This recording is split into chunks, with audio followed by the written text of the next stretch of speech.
Father, I thank you so much for this opportunity to be here with my friends again. These camp meeting friends of mine who are all just so excited and who are excited not just about this story but about you, and they just want to know more about you too. Help this story to teach us important things about you. Help me to tell the story well. Amen. It was the charm doctor's long bony fingers around Dookie's neck. He had come up on her from behind, and his hands had wrapped around her neck, and now he was grabbing her, and Big Mo had never swam so fast in his life. It was almost like he ran on top of the water. In 2 or 3 big leaps, he was out of the water. His strong, mighty hands ripped the charm doctor's hands away from Dookie's neck, and then he grabbed the charm doctor by the charms around his neck and by his scruffy loincloth and picked him up and slammed him to the ground. And he stood over him. "Do not put your hands on her ever again." And the charm doctor went to the only thing he knew. "The curse of snakes on you! The curse of the spirits! The curse of the demons! I am not afraid of your spirits and your demons and your snakes. Why were you grabbing her? Why were you taking her? What do you want with her? Are you taking her back to the spirit tree? Are you taking her to the temple?" And the charm doctor wouldn't answer. His eyes kind of slipped to the side, and he didn't want to even look. And Big Mo just felt rage inside. And he reached down one hand this time, not two, just one mighty hand. And he grabbed the charm doctor by the neck, picked him up, and threw him into the spring.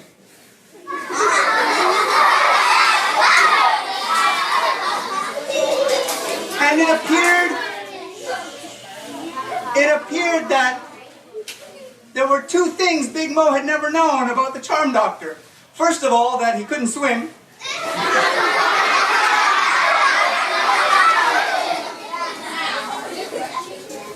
And so Big Mo jumped in after him and dragged him into the shallows. But secondly, it seemed as if even though now he was not in danger of drowning in deep water, it was as if water just was not something the charm doctor liked. And honestly, if you'd ever met him, you would have probably thought the same thing. This man probably does not take very many baths.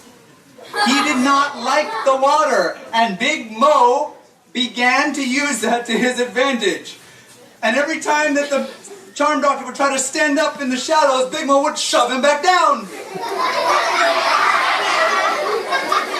And each time that he shoved him down, he said something else. "I am not afraid of your spirits. I'm not afraid because I know there is a God who is stronger than the spirits. He is stronger than the mission doctor. He is stronger than me. And if you ever put another baby on a funeral pyre to burn, I will put you on that funeral pyre. God made the moon. He made the rain. And if you ever touch Dookie, I will take you back. I will take you to the court because the mission doctor said he will stand with me and we will take you before the judges."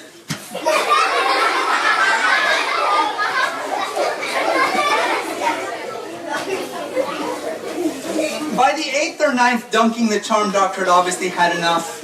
He wasn't even trying to explain or say anything. He was just kind of gurgling. So Big Mo helped him out of the spring. He picked him up and threw him onto the bank.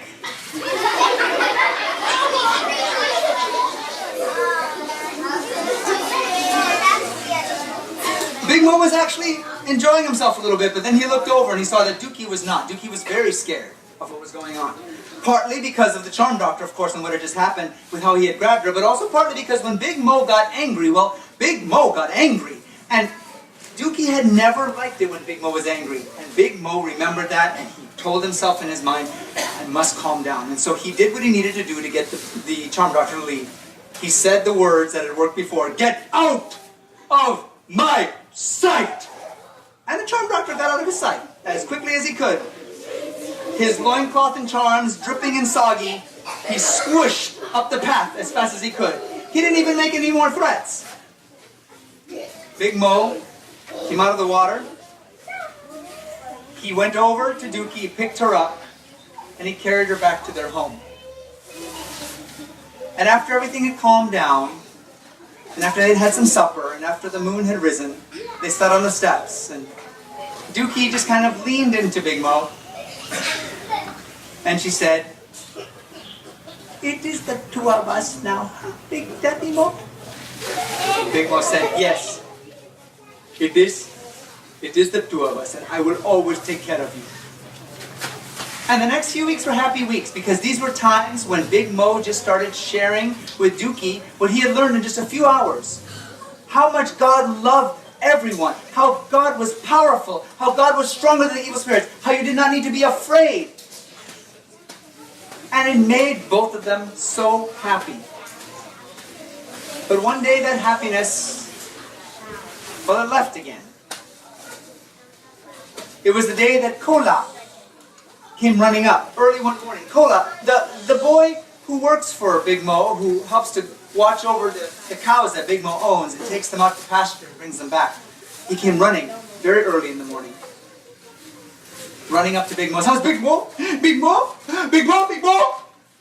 "What is it, Kola? What is the matter?" "Big Mo! Big Mo! There is the charm doctor. There is another funeral pyre.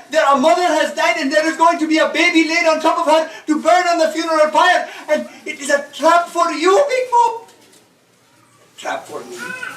Big Mo felt the anger inside, but now that some time had passed and he had more time to think about God and how much stronger God was than Big Mo. Big Mo now didn't let the anger become rage. He just let it help him do what needed to be done. Big Mo stood up. "Okay, the charm doctor has made a plan for me. This is his trap. He's daring me to come, and I will come, but we will be smart. We will not move too quickly. Kola, you will stay with Dookie while I... No. He may want that. He may want me to leave, and then he would come and snatch her while I am gone. Okay, Dookie, you will have to come with me and Kola. We will go to where the funeral pyre takes place. We will hide in the bushes there, and then we will see what we see." They made their way quickly through one of the jungle paths that Big Mo was familiar with, a shortcut around the village to get to where the funeral pyre took place. The funeral pyre, for those of you who didn't hear this the first night or two, it's a pile of wood and lots of dry grass on which they would lay the bodies of dead people to burn them instead of to bury them under the ground. And the tradition there, the belief was that when a mother would die and she had a very young baby, they would just lay the alive baby on top of the dead mother to also burn, because they felt as if this was the best way for this baby to die, since nobody else would be able to take care of it, and everyone was very poor and could not afford to feed extra babies.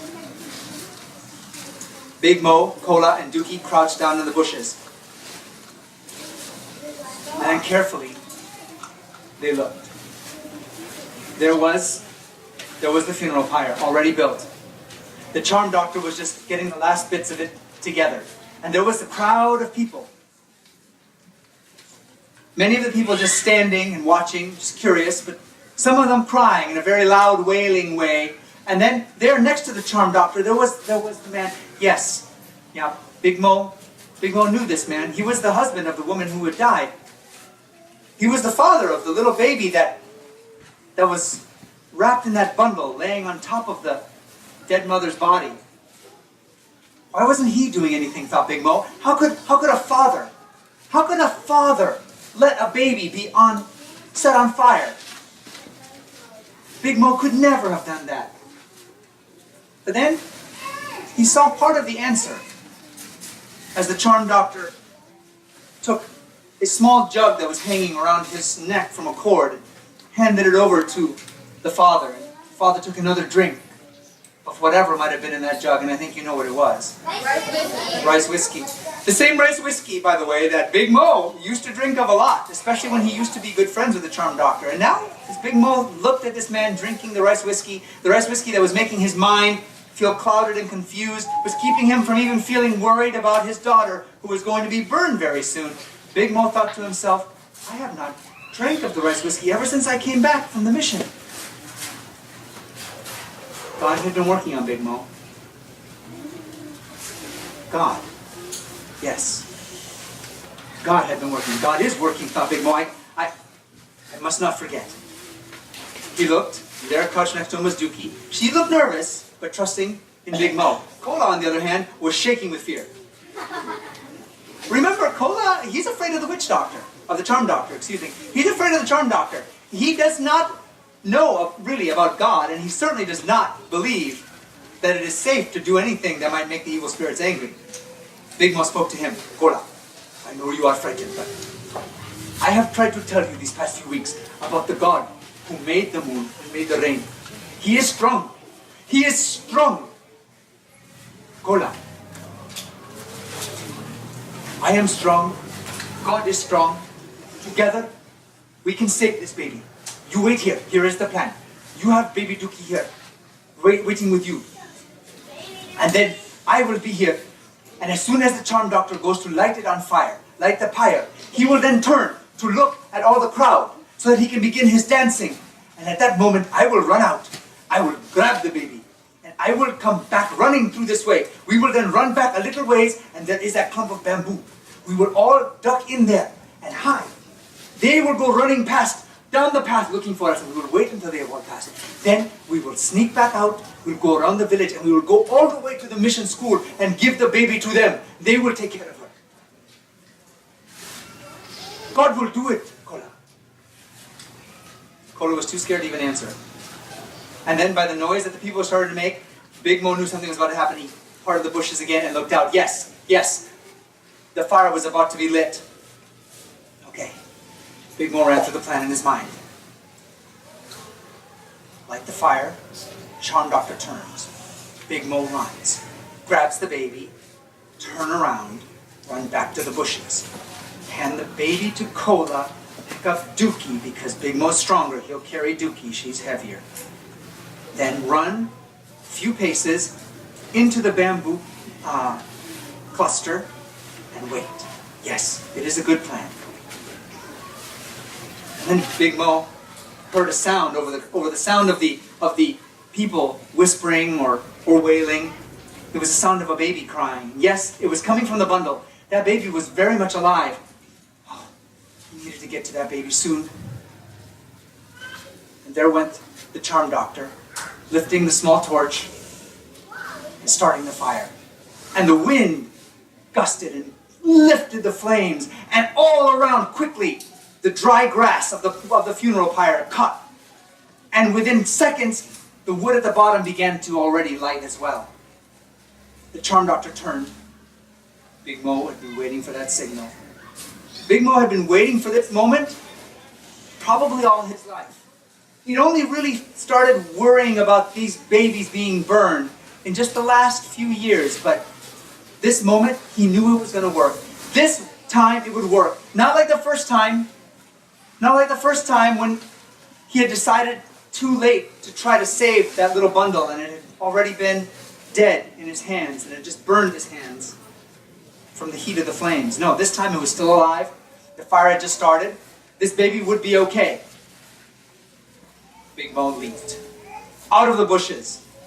The charm doctor's back was to him. The plan was working perfectly. Some of the people looked up and saw him, but they didn't really know what to expect.